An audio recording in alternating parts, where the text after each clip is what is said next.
শাৰীৰিক আৰু মানসিক নিৰ্যাতন পুত্ৰ বোৱাৰীৰ আৰু পুত্ৰ বোৱাৰীৰ বিৰুদ্ধে ভয়ংকৰ অভিযোগ উত্থাপন কৰিছে এগৰাকী মাতৃয়ে। আমি কি দৃশ্যাংশৰ মাজলৈ গৈছো এই মুহূৰ্তত অন্য এক জঘন্য ঘটনা এতিয়া পোহৰলৈ আহিছে।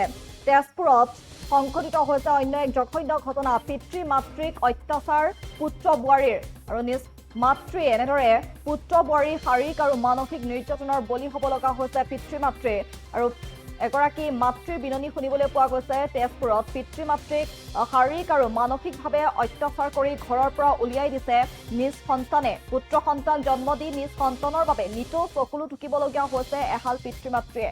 নিজ সন্তানৰ বাবে প্ৰাণৰ মমতাত ভুগিছে পিতৃ মাতৃ আৰু যাৰ বাবে এতিয়া আৰক্ষীৰ কাষ চাপিবলগীয়া হৈছে এতিয়া পিতৃ মাতৃ।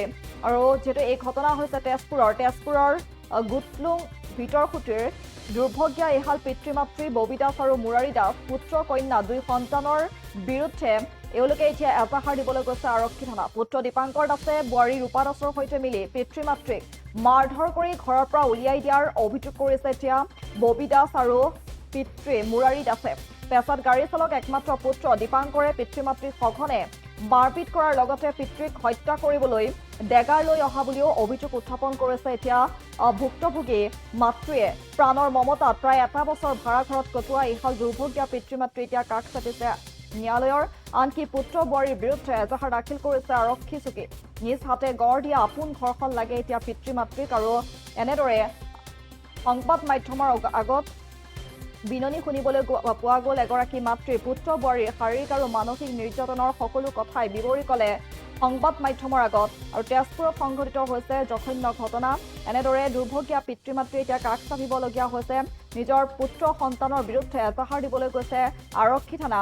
যিহেতু শাৰীৰিক আৰু মানসিক নিৰ্যাতন চলাই পিতৃ মাতৃক আৰু ঘৰৰ পৰা উলিয়াই দিয়াৰো অভিযোগ উত্থাপন হৈছে এতিয়া পুত্ৰ বোৱাৰীৰ বিৰুদ্ধে আৰু যাৰ বাবে এতিয়া ন্যায়ালয়ৰ কাষ চাপিছে আৰক্ষীৰ কাষ চাপিছে এই দুৰ্ভগীয়া পিতৃ মাতৃয়ে।